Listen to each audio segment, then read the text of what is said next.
সবাইকে আসসালামু আলাইকুম। পবিত্র শবে বরাতের শুভেচ্ছা জানিয়ে আজকে রেসিপি শুরু করছি। আর আমার চ্যানেলে সবাইকে স্বাগত জানাচ্ছি। আজ আমি তৈরি করে দেখাবো সুজির হালুয়া বা বরফি। এই রেসিপি আজ শবে বরাত উপলক্ষে আপনাদের সামনে উপস্থাপন করছি। তো বন্ধুরা, আমার ভিডিও ভালো লাগলে আমার চ্যানেলটিকে সাবস্ক্রাইব করার অনুরোধ রইল। লাইক, কমেন্ট, শেয়ার করে পাশে থাকলে কৃতজ্ঞ থাকবো। তো চুলা একটি প্যান বসিয়ে দিয়েছি আর এতে দিয়ে দিয়েছি হাফ কাপ পরিমাণ ঘিটা যখন গরম হয়ে আসছে তখন আমি এর ভিতরে দিয়ে দিলাম 2 টেবিল চামচ পরিমাণ বাদাম। আপনারা চাইলে যে কোনো বাদাম এখানে ব্যবহার করতে পারেন। বাদামটা হালকা করে ভেজে নিয়ে এখন আমি এর ভিতরে দিয়ে দেবো 1 কাপ পরিমাণ সুজিটাকে আমি অনবরত নেড়েচেড়ে ভেজে নেব। সুজির কালার চেঞ্জ হওয়া না পর্যন্ত ভাজতে থাকতে হবে। আর অনবরত চুলার পাশে দাঁড়িয়ে থেকে এই সুজিটাকে ভেজে নিতে হবে। এই অবস্থায় চুলার তাপটাকে মিডিয়াম টু লোয়ে রাখতে হবে।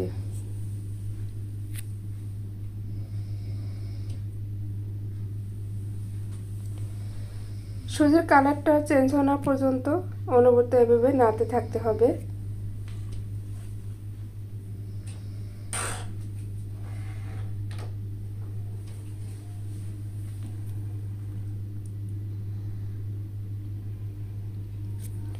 তো আস্তে আস্তে কিন্তু সুজির কালারটা চেঞ্জ হতে শুরু করছে। তো এটা এখন আমি নামিয়ে চুলা করে নামিয়ে সাইড করে রেখে দেব। আর এটাকে অন্য একটা পাত্রে ঢেলে রেখে দিতে হবে।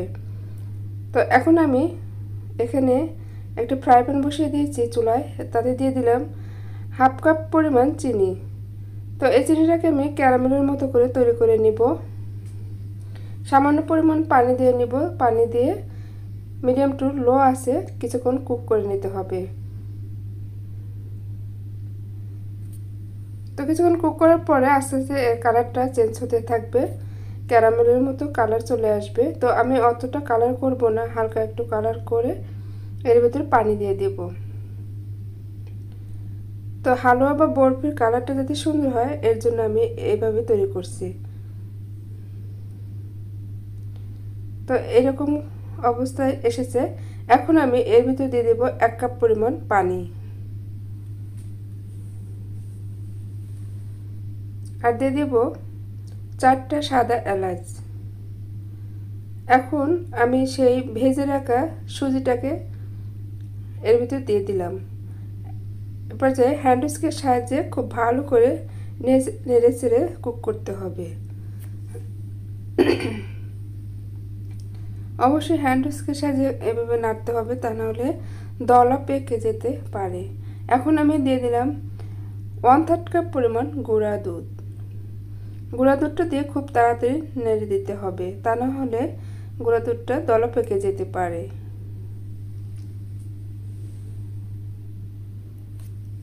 তো মিডিয়াম টু লো আছে রেখে এই হালুয়াটাকে রান্না করতে হবে। এ পর্যায়ে আমি দিয়ে দিব কিশমিশ। এখানে 10 থেকে 12টা কিশমিশ আছে। এই কিশমিশগুলোকে দিয়ে আবার নাড়তে থাকতে হবে।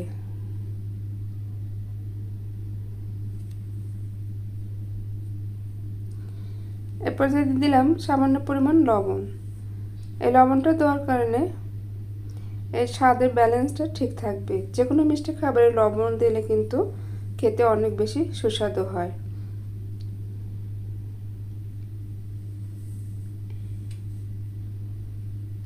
এরপর যে আমি স্প্যাচুলা দিয়ে এভাবে নেড়ে দেব।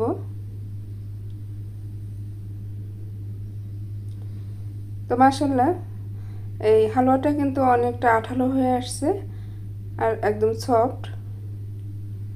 আর আমি কিছুক্ষণ নেড়ে চেড়ে নামিয়ে নেব।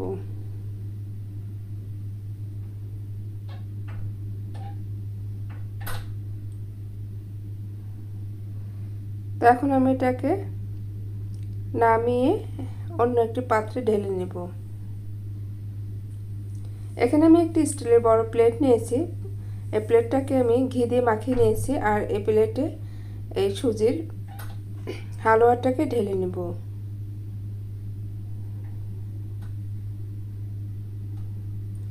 এখন হাতের সাহায্যে খুব ভালো করে সেট করে নেব।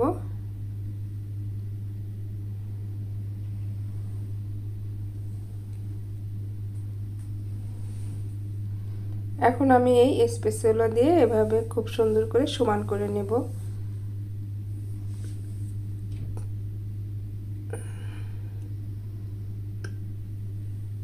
উপর দিয়ে আরও কিছুটা বাদাম দিয়ে দিলাম। বাদামগুলোকে খুব সুন্দর করে সেট করে দেব। এখন আমি এটাকে ঠান্ডা করে ফ্রিজে রেখে দেব 1 ঘন্টার জন্য। নর্মাল ফ্রিজে আমি 1 ঘন্টা রেখে দিয়েছিলাম। এখন এটা কিন্তু বের করে নিয়েছি আর এটা অনেকটা শক্ত হয়ে গেছে আর এটা সেট হয়ে গিয়েছে। এখন একটা ছুরি দিয়ে আমি এগুলোকে পিস পিস করে কেটে নেব।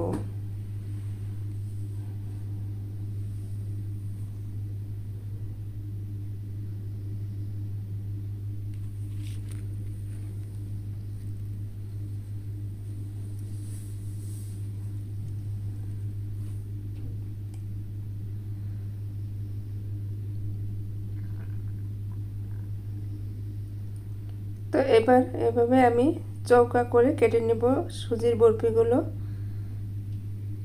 আপনারা আপনাদের পছন্দ মতো কেটে নিতে পারেন। পছন্দ মতো শেপ দিয়ে বরফিগুলোকে কিন্তু তৈরি করতে পারেন। আমি এভাবে করে করছি।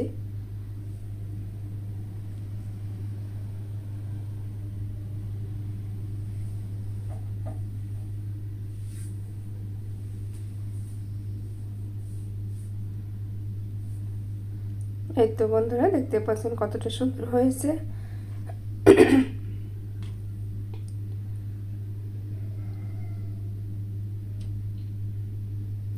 তো সবগুলো বরফিকে আমি একটা একটা করে তুলে আর একটা বাসনে পরিবেশনের জন্য উপস্থাপন করব। তো বন্ধুরা, তৈরি হয়ে গেছে ভীষণ মজার আজকের এই বরফি বা হালুয়ার রেসিপি। তো বন্ধুরা, আপনাদের জন্য অনেক অনেক দোয়া রইল, আমার জন্য দোয়া করবেন। আজকের মতো এখানেই বিদায় নিচ্ছি। ভালো থাকবেন, সুস্থ থাকবেন। আল্লাহ হাফেজ।